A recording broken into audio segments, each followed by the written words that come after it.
이제 우리가 정말 사실 성지하면 빼놓을 수 없는 것이 네. 광야입니다. 네, 지금 광야가 펼쳐지고 있습니다. 네. 한참을 달리시네요. 너무 네. 드넓은 곳이라 사실 네. 베두인들은 그들의 거리로 이 네. 걸어서 다니는 그 장소이긴 하지만 이제 우리가 예. 집차를 타고 들어가 봤는데 예. 사실 광야하면 예수님께서 공생애 전에 40일 금식하셨던 곳, 네. 또 이제 다윗이 네. 이 사울을 피해서 아. 정말 십수년 동안을 네. 했던 이 엔게디 광야, 네. 바로 그 광야거든요. 네. 또 이스라엘 백성이 출애굽해서 가나안 오기까지 40년 동안 바로 이러한 아. 어떻게 보면 이 우리 신앙인들에게 광야는 굉장히 의미가 있는 곳이고요. 그렇죠. 이 광야에서 하나님을 만날 수 있는 곳이 아닌가. 사실 사도 바울도 이제 사울에서 바울 될 때에 네. 아라바 강황에서 3년인가 5년 15년까지 이렇게 학자들은 네. 얘기하는데 이 광야는 정말 하나님을 만날 수 있는 장소고요. 멀리서 보면 네. 이 정말 들어갈 수 없는 곳이라 생각되지만은 네. 광야에 생명이 있고 네. 광야에 신앙이 있고 네. 광야에서 만날 하나님이 있고 아. 정말 너무나도 우리의 이 마음에 이 네. 보통 우리가 어려운 세상을 이 광야 같은 시절을 내가 지나고 네. 있다라는 얘기를 많이 하는데 정말 이 광야는 거친 땅이지만 네. 나의 신앙을 훈련할 수 있는 네. 최고의 장소가 아닌가. 꼭 한번 성지를 오시면 네. 이렇게 잠시 지나가다 보는 곳이 아니고 네. 자기의 몸을 한번 던져서 광야에서 그곳에서 고난의 기도를 드렸던 예수님, 그곳에서 기도했던 이 다윗의 시편의 대부분이 광야에서 쓰였잖아요. 네. 그만큼 하나님을 만날 수 있는 장소. 네. 그래서 사실 광야는 물도 없고 네. 삭막한 땅이라고 하지만 광야에 살아가는 우리가 양떼도 보았잖아요. 네. 광야에 살아가는 유목민이 있어요. 네. 우리는 그들을 베두인이라고 하는데 네. 와 보시죠. 와. 이 정말 광야란 이곳에서 보는 이 사해 그래서 정말 아름다워요. 네. 사실 사울을 피해서 들어간 다윗이 이곳에서 그 원망과 자기 삶에 대한 저주가 아니고 네. 시편에 수많은 아름다운 보석과 같은 하나님의 찬양의 시를 남겼던 곳은 네. 바로 이 아름다운 광야인 것이죠. 네. 저희가 아까 화면에서 잠깐 물구덩이 같은 걸 봤는데요. 어떤 네. 건지 한번 보러 가볼까요? 예, 네. 광야에 수없이 존재하는 것이 저 물인데요. 네. 저 물이 솟아나는 것이 아니라 예. 딱 우기철에 잠깐 내리는 빗물을 아, 네. 베두인들이 지혜를 가지고 이렇게 물이 흘러가는 골목에 그걸 모아놔서 아. 광야에서 생명을 이어갈 수 있는 네. 저것이 원인입니다. 저것도 지혜군요. 네. 사람도 마시고 네. 수많은 양떼, 아까 이제 양떼도 우리가 보셨는데 네. 그 수많은 양들도 바로 저 물을 의지해서 네. 생명을 이어가는데 네. 저 이 베두인과 양떼를 이 도시로 데려오면 네. 이 살지를 못한다 그래요. 그래요. 광야가 그리워서 결국은 다시 광야로 들어간다. 네, 그럴 정도로. 그래서 예. 우리가 이 많은 네. 것을 봤지만 이 광야를 즐기는 것은 네. 베두인과 신이다. 네. 그만큼 신을 만날 수 있는 그러네요. 장소. 아마 성지순례의 저에게 네. 최고의 장소를 한번 꼽으라면. 어디를 갔으면 좋겠냐 물으면 네. 광야를 광야. 유대 소개하고 광야. 싶습니다. 그렇군요.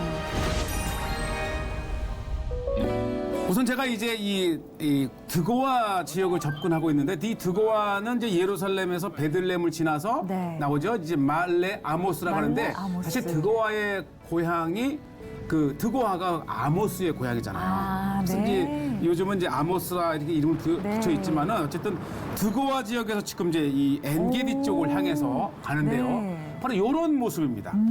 북쪽으로 올라오면 이제 완전 광야 직전의 황무지와 같은 곳인데 네. 한번 보시죠. 오. 예, 요것이 이제 여호사밧 골짜기라 해서 이제 이 엔게디까지 연결되는 네. 와디 아르곳입니다. 와디 아르고. 와디 예.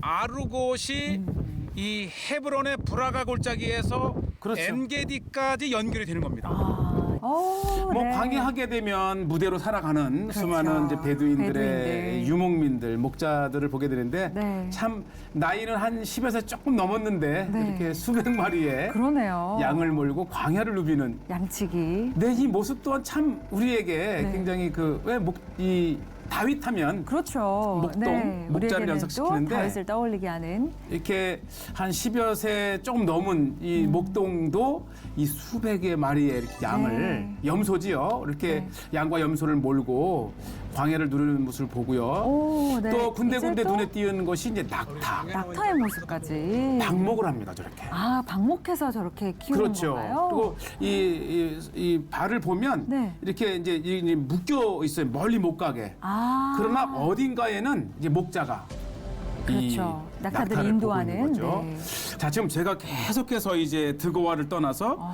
이제 동쪽으로 이제 계속해서. 가면 그 사해가 내려다 보이는 동쪽 끝 그 광야가 바로 유대 광야인데 야. 뭐 엔게디죠. 엔게디인데 엔게디 광야로 지금 와. 길이 야, 여긴 진짜 찝차 아니면 들어올 수가 굉장히 없네요. 힘들어요. 네. 힘들고 또 이 찝차가 아니면 또 찝차가 있었을지라도 이 광야 여행에 익숙하지 않으면 그렇죠. 쉽게 네. 와. 도전해 볼 수 없는 그냥 네. 모든 거를 다 이렇게 광야로 찝차로 통과를 해야 되기 때문에 뭐 참 거칠기도 하지만 네. 또 모처럼 광야에 들어가면 네. 이제 오프로드 또 이렇게 엔터테인먼트죠. 그런 탐험처럼 또 한번 네. 들어갔다 나오는 맛도 있고요. 네. 자, 이렇게 해서 이제 끝까지 오. 한두 시간을 오면 네. 요것이 이제 유대 광야 동쪽 끝자락에 위치한 엔게디 지역입니다. 엔게디. 아주 그 에메랄드빛 사해와 네. 그 건너편 그 모압의 평풍처럼 들려 있는 모습은 참 아름다워요. 네. 예, 앞에 아르곳 예. 와디. 와디 아르곳이 있고 이 엔게디가 있고 뒤에 사해가 있고 건너 요르단이 있죠. 그렇죠. 지금도 몸이 간 것 같아요. 근데 제가 오. 멀리서 이 보시죠. 네, 저거는 두 사람이. 사람이 예. 아, 걸어 올라가군요. 참 저게 유대 광야의 맛인데 이 거친 광야지만 도전을 하는 사람들이 많아요. 거친 근데 광야지만 급하지 않게 네. 예, 물과 약간의 식량을 가지고 그렇죠. 끊임없이 이제 광야를 네. 이렇게 누비는 사람을 보고 참 이것이 다윗이 보았던 풍경이라 생각하면 그렇죠. 고난과 참 그 고단한 광야의 그 도망자의 길이었지만 네. 또 이런 아름다운 모습이 이 다윗에게 그렇죠. 위로를 주지 않았는가. 네, 이런 곳에서 시편 속에 그런 고백들이 그렇죠. 나오고요. 참 어떻게 보면 참 불평과 저주를 해야 할 그 광야에서 네. 아름다운 하나님을 찬양할 수 있었던 그 힘이 네. 바로 이 광야가 주는 그런 그렇습니다. 아름다움과 아주 자, 계속해서 이제 조금 더 이 광야 가까이 이렇게 한번 더 가보는데 깊숙이. 참 이게 멋있다고만 하기에는 네. 이 아주 특이한 광야만이 주는 그렇죠. 그러한 그 영적인 그죠? 맞아요. 네. 자, 오. 요것이 이제 끝입니다. 네. 저 아래쪽에 네. 이제 우리가 여러 번 소개했죠. 엔게디가 있고 엔게디 최정상입니다. 아, 이곳에서 보는 이 아래 엔게디 마을, 그다음에 사해, 어. 또 이렇게 해질녘의 이 맞아요. 요르단의 해질녘이었어요. 고원 네. 지대를 보는 이 풍경은 네. 아마 이스라엘에서도 몇 안 되는 최고의 풍경 중에 하나가 바로 이곳입니다. 그렇습니다. 그래서 우리가 이제 저 사해 쪽에서 엔게디는 많이 방문하지만은 네. 이 헤브론과 드고아 쪽에서 엔게디를 접근하는 것은 네. 정말 찝차만이 그리고 길을 아는 사람이 그렇죠. 왜냐면 이정표도 없거든요. 그렇죠. 참 이 광야는 아름답다. 자, 이제 가나안의 남쪽 경계를 찾아서 이게 할락, 이 한락산이잖아요. 이 한락산은 하르 헬렉, 영어로 쓰여 있지 않기 때문에 쉽게 찾을 수 없지만 바로 이 길을 따라 가게 되면 여호수아가 가나안을 점령했을 때에 이 헬몬산에서 한락산까지 이 남쪽 경계를 얘기했던 한락산이 이곳에서 한 2-3km 비포장을 따라가면 있습니다. 네. 자, 우리가 이제 단에서부터 부엘세바까지란 말은 다 들어보셨지만 그것보다도 천수백 년 전에 이미 여호수아는 이 헬몬에서 할라까지라고 하는 이 남쪽 가나안 경계에 언급된 산을 가는데 이 길을 타고 왔고, 이 길을 타고 오는 중간에 이 검은선에 이 비포장 도로를 따라가면 이렇게 한락산이 이렇게 있습니다. 그러니까 이게 이제 검은색이니까 검은색 표시를 찾아 들어가는 거예요. 자, 가자 현재야. 이 한락산은 이 남쪽 최남단 남쪽 경계에 있는데 지금 보시다시피 길이 구분할 수가 없어요. 그래서 군사지도 5만 분의 1 군사지도를 통해서 이 겨우겨우 찾아서 가는데 지금 예정대로라면 이 길을 따라 한 2, 3km 내에 한락산이 있습니다. 한번 찾을 수 있겠죠? 한번 가보겠습니다. 네, 정말 이 세밀한 지도를 보고도 찾기가 쉽지 않고요. 왜냐면 이정표가 딱 없기 때문에. 그렇지만 이제 또 이 광야의 찝투어 이 전문 가이드들을 대동하거나 저에게 연락하면 또 제가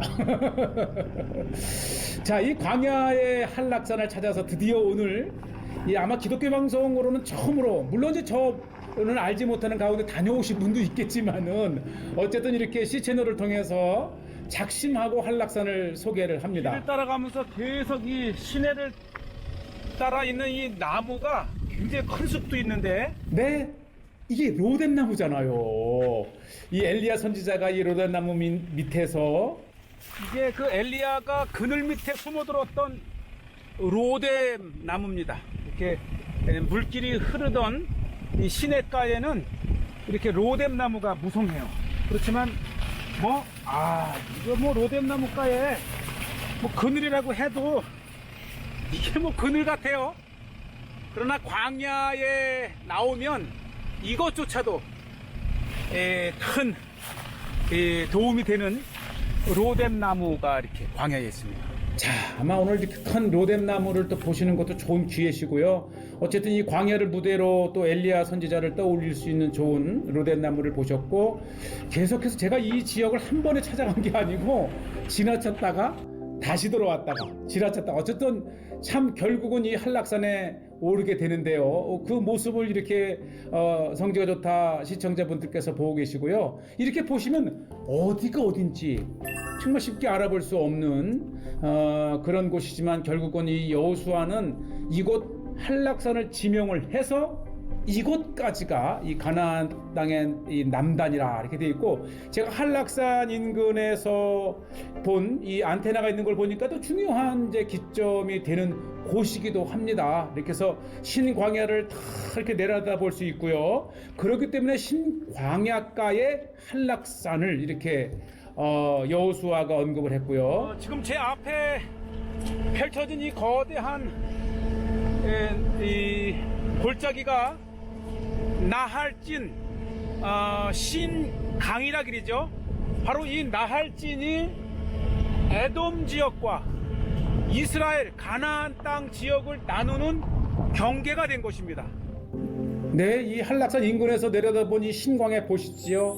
아주 크고 넓고 이 내기부에서 가장 긴 강을 이루는 곳이 신광야의 신강이고요. 자, 드디어 저 앞에 한락산이 보입니다. 제가 보고 있는 저 정면 이 봉우리 위에 돌 무더기가 있는 곳이 한락산입니다. 이제 그곳으로 한번 가겠습니다.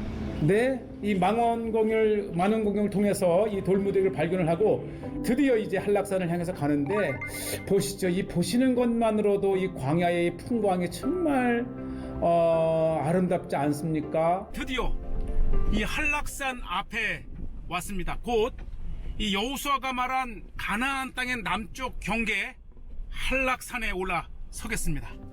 쭉 올라가면 이게 봉우리 3개를 연속한 곳인데요.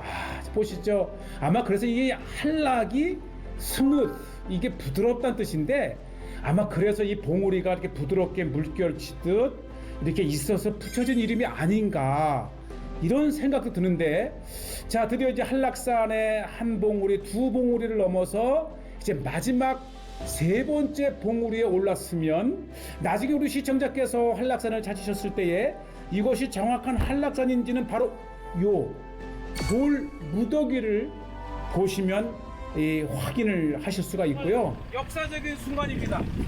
이렇게 한락산에 도착을 했고, 이 다윗 시대 때에는 단에서부터 부엘셰베까지 북과 남의 경계를 정했다면, 여호수아 시대 때는 이 가나안 땅을 이 바알갓 헬몬산에서부터 이 한락산까지를 가나안 땅의 경계로 얘기했죠. 아마 시청자들께서는 정말 이 한락산이라고 하는 곳이 있을까 했지만 이렇게 성경은 정확하고 표현이 오묘합니다. 여기까지 한락산을 소개했습니다. 우리가 성지순례를 와도 이 에브라임 지파의 이 동쪽 광야는 좀처럼 가지 않는 곳인데, 이 광야의 땅에도 이렇게 비옥한 지역이 있습니다. 그러고 보면 이 고대로부터 성읍이 있었을 것으로 추정이 되는데, 이곳이 물이 나오는 곳입니다. 인근의 특히 아랍 베두인들은 물탱크를 이렇게 에브라임 산지 동편 이 광야 지역에 바로 이곳은 지금 보시다시피 골짜기에 비옥한 이 얼마나 비옥합니까? 토지가 있고, 지금 이 앞에서부터 쭉 돌아보면 아주 고대로부터 굉장히 큰 사람이 살아온 그러한 유적지가 이렇게 있습니다. 네, 특히 이제 뭐 고고학 발굴을 통해서 아주 고대로 올라가는 무덤이 발견된다든지요. 저렇게 돌을 보면 저 돌의 규모가 작지가 않아요. 굉장히 컸었던 뭐 성읍이었을 것 같아요. 사울이 왕이 되기 전에 이 기스의 아들이죠, 잃은 나귀를 찾아서 이 일대를 이 지역이 언급이 되는데, 사무엘상 9장 4절에 보면 그가 에브라임 산지와 살리사 땅으로 두루 다녀 보았으나 찾지 못하고, 이게 이제 잃은 나귀, 암나귀를 찾아 이 살리사 땅을 이렇게 두루 다녔다는 기록을 보면 바로 이곳이 이 에브라임 산지 동편 광야에 이 굉장히 큰 성읍이 있었던 것을 이렇게 볼 수가 있습니다.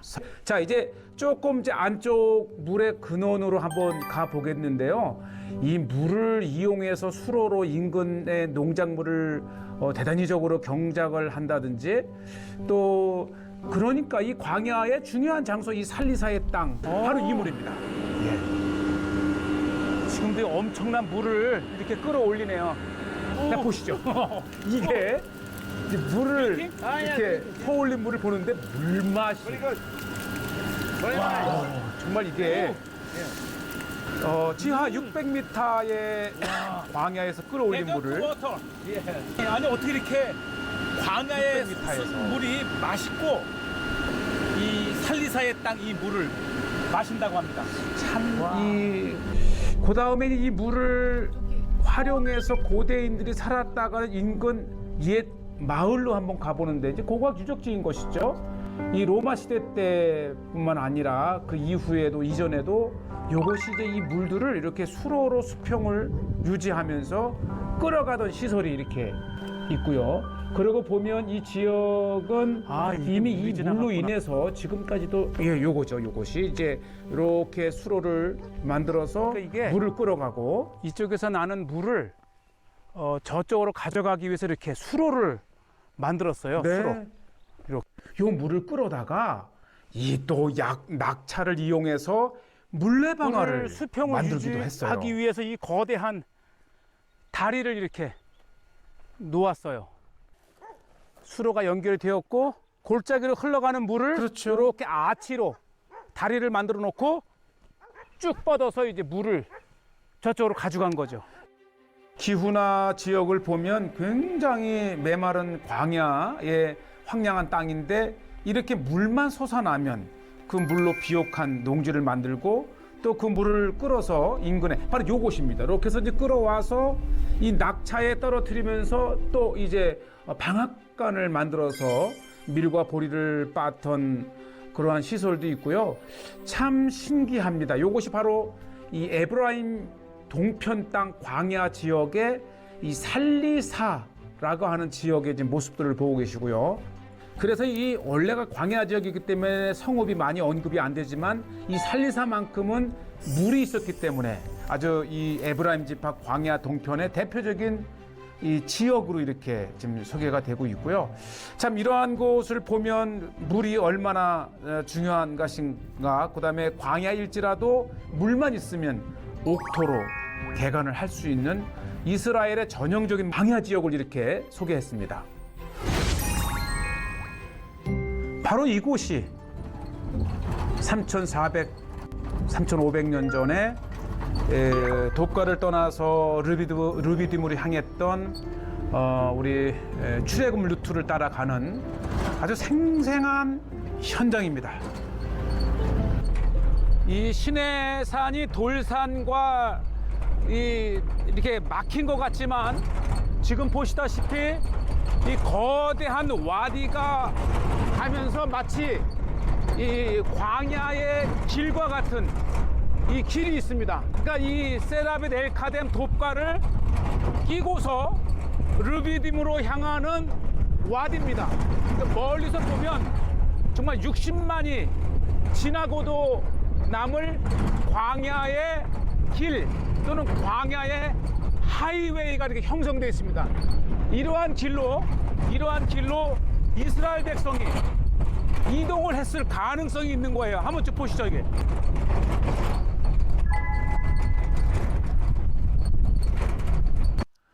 그런데 이게 차가 섰는데 뭐 엔진 오일 체크한다고 될 건 아닌데 이게 좀 난감해졌어요.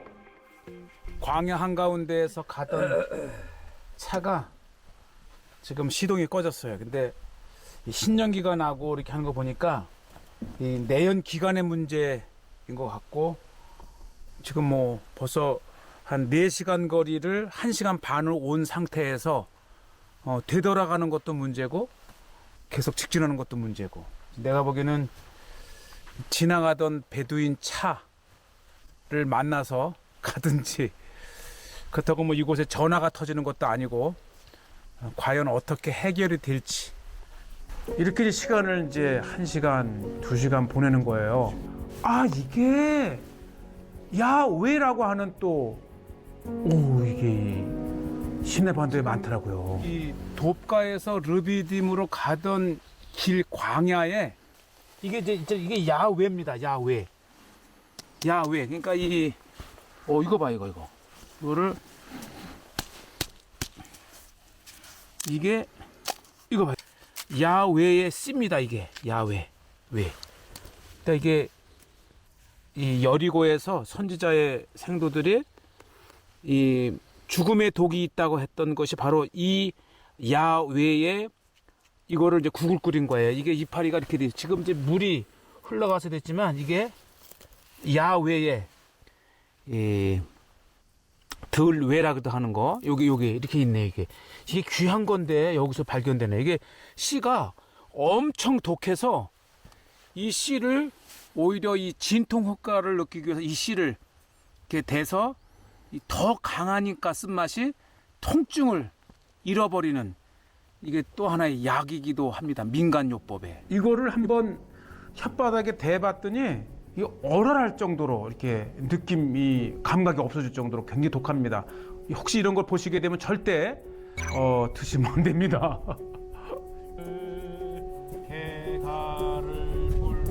기다리다 찬양하고 예배드리고 하는데 왔어요. 뭐 때마침 찬양하고 기도하니까 차가 와서 이게 하나님이 보내주신 거구나라는 더 하셨고 무엇보다도 이 베드인 형제가 Korea, welcome. Sorry, it was time to stop. 그래도 미안하다. 차가 고장나서 드디어 친구가 우리를 구출하러 왔습니다. 뭐 참 힘들었지만 광야를 볼 수 있는 좋은 기회였어요. 이 2시간 40분 만에 드디어 구원의 차가 왔어요. 구원받은 느낌입니다. 광야에서 구원받은 느낌이에요. 슈크란 하비비. 거의 3시간 동안 막막함 가운데에 또 덕분에 광야를 제대로 느낄 수 있는 기회였었고요. 이스라엘 백성들이 망망대해를 건너듯 지났던 시내 산에 시내 반도에 그 드넓고 거친 광야를 이렇게 생생하게 소개를 하고 있습니다.